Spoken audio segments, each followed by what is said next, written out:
అలీగారు లాంటి ఇన్ని డెకేడ్స్గా చేస్తున్నటువంటి యాక్టర్ సినిమాలు అనగానే కూడా గుర్తొచ్చే one of the top hilarious సినిమాల్లో ఉండేవి డెఫినెట్గా శ్రీను వైట్ల గారి సినిమాలు కూడా అని చెప్పాలి. సో అలా ప్రతి కమీడియన్కి, ప్రతి యాక్టర్కి వాళ్ళ లైఫ్లో, వాళ్ళ కెరియర్లో నోటబుల్ అండ్ గుర్తుండిపోయే అచీవ్మెంట్స్ని, హిట్స్ని అందించినటువంటి మా ఎంటర్టైనింగ్ డైరెక్టర్ శ్రీను వైట్ల గారు ఇప్పుడు మాటలు వినేద్దాము. అందరికీ నమస్కారం అండి. మీడియా మిత్రులందరికీ ప్రత్యేకంగా నమస్కారం. ఈ కేరాంప్ అనే సినిమాని ఎంత పెద్ద హిట్ చేసినందుకు దానికి సహకరించిన మీడియా కానీ, ప్రేక్షకులు కానీ ఈ సందర్భంగా థ్యాంక్స్ చెప్తున్నాను.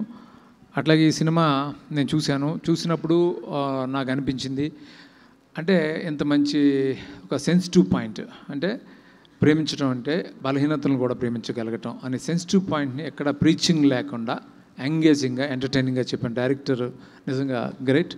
చాలా చాలా బాగా చెప్పావు. ఎక్కడ ఒక సెకండ్ కూడా సినిమా బోర్ కొట్టలేదు.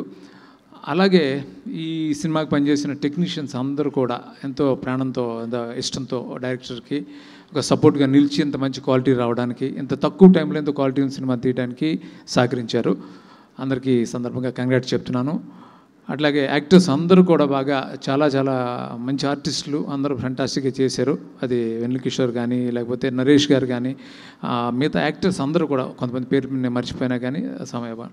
సో అందరికీ నిజంగా చాలా ఫెంటాస్టిక్గా చేశారు. అంటే అంత కాంప్లెక్స్ క్యారెక్టర్ని తీసుకున్న కొత్త అమ్మాయిని నిజంగా అంత బాగా పర్ఫామ్ చేయించినందుకు కూడా డైరెక్టర్ని అగైన్ మనం అప్రిషియేట్ చేయాలి. అంత బాగా చేయించాడు అబ్బాయి.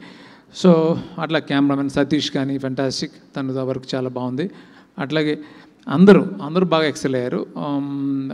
మీద ముఖ్యంగా ఏంటంటే ఇలాంటి సినిమాలు తీయడానికి ప్రొడ్యూసర్ చాలా ఇంపార్టెంట్. అంటే ప్రొడ్యూసర్ అంటే కథని నమ్మి సినిమా చేయాలి అనే కోరిక చాలామందికి, వాళ్ళ కథను చెప్పాలి అనే డైరెక్టర్స్కి ఉంటుంది. కానీ ఒక నిర్మాతకు కూడా ఒక మంచి కథ చెప్పాలనే తాపత్రయం రాజేష్లో ఎక్కువ కనిపిస్తుంటుంది.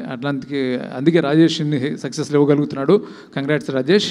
అట్లాగే శివ గారు కూడా కంగ్రాట్స్ చెప్తున్నాను.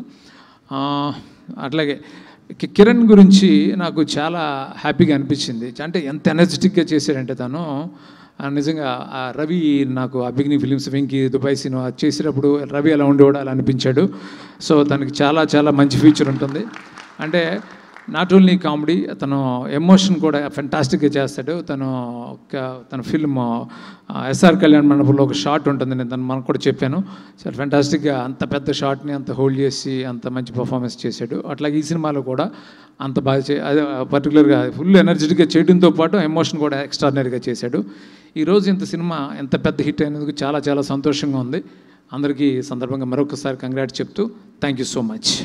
Thank you sir, thank you so much. మళ్ళీ చాలా రోజుల తర్వాత మిమ్మల్ని ఈ వేదిక పైన చూడడం చాలా సంతోషంగా ఉంది.